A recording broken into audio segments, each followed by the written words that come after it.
Assalamualaikum warahmatullahi wabarakatuh. Selamat pagi teman-teman semua. Yang terhormat Ibu Lutfi Nurvita, SESYME, selaku dosen pengampu mata kuliah Ekonomi Sumber Daya Alam. Perkenalkan, saya selaku moderator dalam presentasi hari ini. Kami dari kelompok 4 yang beranggotakan 1. Yonanda Regi Febiola, NIM 020, 2. Ada Mbak Radinda Mareta, NIM 022, ada Mbak Zahratun Nur Aini, NIM 023, dan Mbak Leni Dwi Tantri, NIM 025, akan mempresentasikan makalah dengan judul Sumber Daya Alam Tidak Terbarukan. Teman-teman, di sini saya akan menjelaskan mengenai sumber daya alam tidak terbarukan. Sumber daya alam tidak terbarukan atau sama disebut dengan sumber daya alam terhabiskan adalah sumber daya alam yang tidak memiliki kemampuan regenerasi secara biologis. Nah, maksud dari regenerasi secara biologi yaitu menumbuhkan kembali bagian tubuh yang rusak atau lepas, sehingga dapat diartikan bahwa regenerasi adalah proses alami tubuh makhluk hidup untuk memulihkan sel, jaringan, dan organ tubuh yang rusak agar bisa berfungsi kembali. Sumber daya alam ini dibentuk melalui proses geologi yang memerlukan waktu yang sangat lama. Contohnya apa? Yaitu contohnya tambang emas dan tambang minyak. Nah, sumber daya alam ini juga sering disebut sebagai sumber daya alam yang memiliki stok yang tetap. Karena apa? Karena sumber daya alam dianggap memiliki cadangan yang terbatas, sehingga eksploitasi terhadap sumber daya alam tersebut akan menghabiskan cadangan sumber daya alam. Baik, untuk yang selanjutnya adalah dasar-dasar model hoteling. Di dalam dasar-dasar model hoteling terdapat dua asumsi yang digunakan dalam pendekatan ini. Untuk yang pertama, yaitu diasumsikan bahwa harga persatuan output dan sumber daya konstan. Artinya di mana kurva permintaan dari sumber daya bersifat elastis sempurna. Untuk yang kedua adalah biaya ekstraksi sumber daya yang diasumsikan bahwa hanya fungsi dari output saja. Nah, maka dari kedua asumsi tersebut, model hoteling dapat diturunkan sebagai berikut. Misalkan bahwa harga persatuan output pada periode 0 dan 1 masing-masing adalah P0 dan P1. Jumlah ekstraksi pada kedua periode dituliskan sebagai Q0 dan Q1. Dimisalkan bahwa biaya ekstraksi berkorelasi linear terhadap jumlah yang diekstraksi terdapat pada persamaan 4.1. Nah, di mana C merupakan biaya per unit ekstraksi, sehingga manfaat dari ekstraksi sumber daya alam dapat dituliskan pada persamaan 4.2. Karena sifat sumber daya alam tidak terbarukan memiliki kendala stok yang terbatas, maka kendala tersebut dituliskan pada persamaan 4.3, yang artinya bahwa jumlah yang diekstraksi pada dua periode harus sama dengan stok yang tersedia. Sebagaimana dikemukakan pada bagian awal, ekstraksi sumber daya alam menyangkut aspek intemporal. Karena nilai manfaat ekonomi periode 0 dan 1 tidak sama, manfaat periode 1 harus dilakukan menggunakan diskon rate. Maka total manfaat ekonomi ekstraksi sumber daya pada dua periode dapat dituliskan pada persamaan 4.4, di mana PV menggambarkan manfaat ekonomi dalam dua periode dan diskon rate menggambarkan biaya oportunitas dan kapital. Dengan beberapa asumsi dan penyelesaian, maka penelitian ekstraksi yang optimal dapat dilihat pada persamaan 4.5 dengan kendala persamaan 4.6. Dan pemecahan masalah tersebut dapat menggunakan fungsi Lagrangian dengan persamaan yang ada pada persamaan 4.7. Untuk yang selanjutnya adalah di mana lambda merupakan pengganda Lagrangian. Karena variabel pilihan Q0 dan Q1, maka syarat keharusan Lagrangian pada persamaan 4.7 adalah persamaan 4.8. Karena kedua sisi kanan dari persamaan 4.8 sama dengan 0. Dengan menyederhanakan aljabar dapat dihasilkan dalam persamaan 4.9. Persamaan tersebut dapat disederhanakan lebih lanjut menjadi persamaan 4.10, di mana persamaan 4.10 merupakan persamaan dasar hoteling untuk sumber daya alam tidak terbarukan. Penurunan model hoteling dengan kurva permintaan elastis tidak mengubah prinsip dasar hoteling. Jika Kurva permintaan pada periode 0 dan 1 dapat diketahui pada persamaan 4.11. Maka, kurva menunjukkan total manfaat yang diperoleh konsumen untuk mengonsumsi sumber daya pada periode tertentu. Dari sisi sosial, daerah tersebut menunjukkan manfaat kotor yang diperoleh ekstraksi dan konsumsi sumber daya tidak terbarukan secara matematis dituliskan pada persamaan 4.12. Dengan demikian, manfaat ekonomi bersih yang diperoleh kedua periode pada persamaan 4.13 sehingga fungsi Lagrange berubah menjadi persamaan 4.14 dan syarat keharusan dari persamaan di atas terdapat pada persamaan 4.15, 4.16 dan 4.17.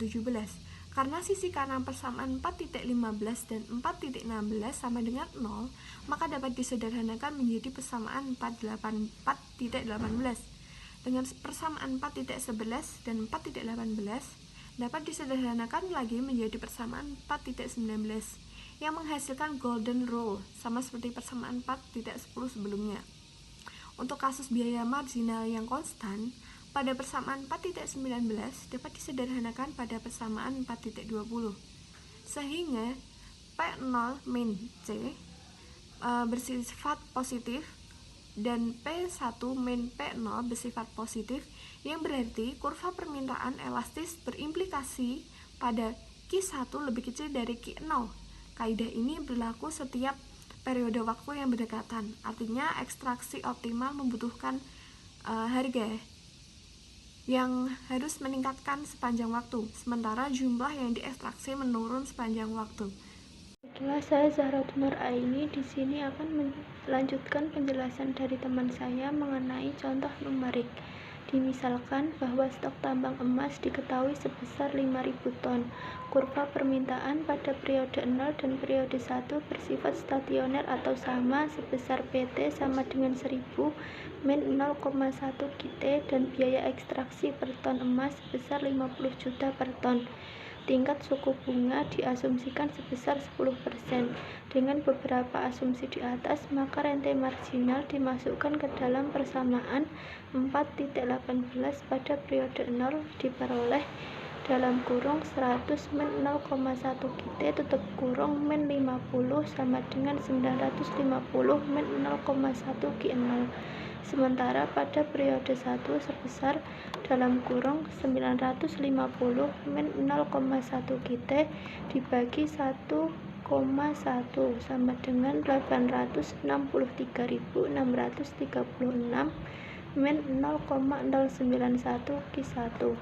Persamaan kendala dari contoh di atas diperoleh Q0 plus Q1 sama dengan 5.000 atau Q1 sama dengan 5.000 min Q0. Persamaan kendala ini dapat disubstitusikan untuk memecahkan jumlah ekstraksi optimal pada periode 0 dan periode 1, yakni sebesar 950 min 0,1 Q0 sama dengan 863.636 min 0,0909 dalam kurung 5.000 min Q0 tutup kurung, atau Q0 sama dengan 2.833,33 dan Q1 2.166.667. Dengan diketahuinya nilai ekstraksi pada dua periode ini, maka harga untuk setiap periode juga dapat diketahui dengan mensubstitusikan kembali hasil Q0 dan Q1 ke persamaan 4.11 sehingga diperoleh P0 sama dengan 716.667 dan P1 783.333. Dari hasil perhitungan di atas dapat dilihat bahwa dalam model dasar Hotelling, output pada periode kedua lebih kecil daripada output pada periode pertama. Di lain pihak, harga nominal pada periode kedua lebih tinggi daripada harga pada periode pertama, sehingga dapat disimpulkan bahwa pada model Hotelling output menurun sepanjang waktu, sementara harga nominal meningkat sepanjang waktu. Dari contoh numerik ini, kita juga bisa membuktikan hukum Hotelling atau Golden Rule mengenai ekstraksi sumber daya alam tidak terbarukan sebagaimana dituliskan pada persamaan 4.10 dengan mensubstitusikan nilai-nilai yang sudah diperoleh ke dalam persamaan 4.10, maka diperoleh dalam kurung 783.333 min 50 tutup kurung dikurangi buka kurung 716.667 min 50 tutup kurung dibagi 716.667 min 50 sama dengan 0,1. Nilai tersebut jika dikonversikan ke dalam persentase sama dengan nilai suku bunga aset yang kita gunakan pada contoh ini. Hal ini membuktikan bahwa nilai rente sumber daya tidak terbarukan atau resource rent harus tumbuh setara dengan tingkat suku bunga untuk menghasilkan ekstraksi yang optimal sepanjang waktu. Dapat dilihat pada tabel 1 yang menyajikan pengaruh perubahan nilai suku bunga atau diskon rate terhadap ekstraksi optimal. Kolom A dari tabel 1 menunjukkan variasi nilai atau diskon rate, sementara kolom B dihitung berdasarkan formula seperti yang ada dalam makalah, sementara kolom C hitung berdasarkan formula kendara sumber daya persamaan 4.6. Kolom D dan E dihitung berdasarkan kurva permintaan, sementara kolom F merupakan pembuktian bahwa hukum Hotelling berlaku, di mana hasil perhitungan pada kolom tersebut sama dengan nilai diskon rate pada kolom A. Dari tabel 1 terlihat bahwa semakin tinggi diskon rate, semakin cepat harga meningkat atau P1, dan semakin menurun jumlah yang diekstraksi atau Q1. Hal ini merupakan konsekuensi dari hukum Hotelling yang tercerminkan dalam persamaan 4.19 dan persamaan 4.20. Sekian dari saya, akan dilanjutkan oleh teman saya. Assalamualaikum warahmatullahi wabarakatuh. Nama saya Leni Jutantri, NIM 025. Di sini saya akan melanjutkan materi yang terakhir, yaitu upaya menjaga ketersediaan sumber daya alam tidak terbarukan. Sumber daya merupakan pendukung utama bagi kehidupan manusia, dan karenanya menjadi penting kaitannya dengan kegiatan ekonomi dan kehidupan masyarakat manusia yang mengarah pada kecenderungan pengurasan dan degradasi. Secara umum, ada beberapa upaya untuk mengatasi kelangkaan sumber daya alam agar masyarakat tidak kesulitan untuk mendapatkan barang dan jasa. Yang pertama yaitu menyusun skala prioritas. Skala prioritas merupakan daftar berbagai kebutuhan yang dibuat berdasarkan tingkat kepentingannya. Seperti kebutuhan yang lebih mendesak dan lebih penting diletakkan pada urutan yang pertama atau yang paling atas. Disusul dengan kepentingan yang bisa ditunda atau kepentingan yang tidak perlu. Yang kedua, kebijaksanaan dalam memanfaatkan sumber daya alam. Sumber daya alam terlebih atau yang jumlahnya lebih banyak sebaiknya digunakan secara bijaksana. Perilaku hemat dan efisien sangat diperlukan untuk menjaga sumber daya alam agar tetap ada hingga masa yang akan datang. Yang ketiga yaitu melakukan eksplorasi sumber daya alam baru. Melakukan eksplorasi atau pencarian terhadap sumber daya alam baru yang belum pernah diketahui atau yang belum pernah diketahui sebelumnya. Hal tersebut akan menjadi alternatif atau cara untuk mengatasi kelangkaan sumber daya alam. Yang keempat, yaitu memanfaatkan kemajuan teknologi. Kemajuan teknologi bisa dimanfaatkan untuk mengurangi biaya pengelolaan sumber daya alam dengan menggunakan cara pengelolaan baru yang lebih efektif dan efisien. Yang kelima yaitu memanfaatkan bahan substitusi. Sumber energi yang tidak terbarukan harus dieksploitasi secara quasi-sustainable, yaitu mengurangi laju depresi dengan cara menciptakan energi substitusi. Yang keenam yaitu daur ulang atau memanfaatkan kembali.